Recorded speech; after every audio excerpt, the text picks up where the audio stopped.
1999 সালের মে মাসে পাকিস্তানের সেনা ও জঙ্গিরা রাতের অন্ধকারে নিয়ন্ত্রণ রেখা পার হয়ে লাদাখের কার্গিল ও দ্রাস সেক্টরে উঁচুতে থাকা ভারতীয় পোস্টগুলো দখল করে নেয়। এই অতর্কিত আক্রমণে ভারতের বহু সাধারণ মানুষ ও সেনা জওয়ান নিহত হন। শত্রুদের হঠাতে ভারত সরকার সামরিক বাহিনী নিয়ে অপারেশন বিজয় শুরু করে এবং ভারতীয় বিমান বাহিনী অপারেশন সফেদ সাগর পরিচালনা করে।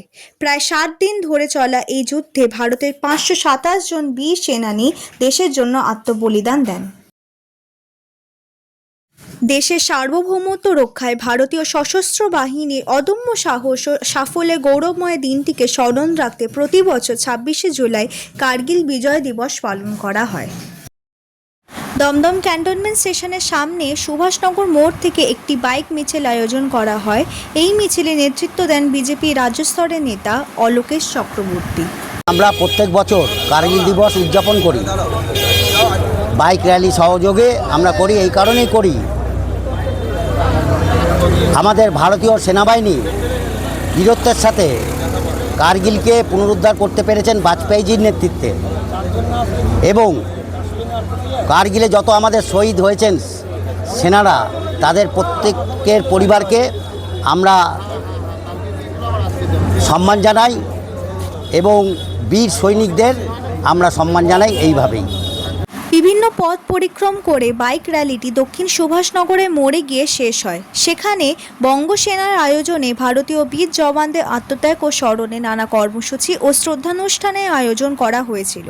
অলোকেশ চক্রবর্তী বঙ্গসেনার মঞ্চে উঠে ভারত মাতার ছবিতে মাল্যদান করেন এবং বক্তব্য রাখেন।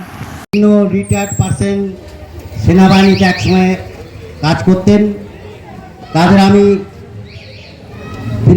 বিনম্র নমস্কার জানাই। আমি আজকে বঙ্গসেনা যে প্রোগ্রামটা নিয়েছেন, সম্পূর্ণ সনাতনী প্রোগ্রাম, আমরা বিভিন্ন জায়গায় সমাজ সেবামূলক কাজ করে থাকি। এই যে সনাতনী প্রোগ্রাম, এই সনাতনী সৃষ্টি আদি অনাদিকাল থেকে। পৃথিবী যখন সভ্যতার যুগ পেল, পৃথিবী যখন সভ্যতার আলো দেখল, তখন প্রথম সনাতন ধর্ম প্রতিষ্ঠিত হয়েছিল পৃথিবীর বুকে। তারপরে ধর্ম বিভাজন হয়েছে, খ্রিস্টান ধর্ম হয়েছে, মুসলিম ধর্ম হয়েছে, কিন্তু সবার আগে সনাতনী ধর্ম পৃথিবীর বুকে ছিল, প্রত্যেকটা দেশে ছিল। ইতিহাসে আমরা পাই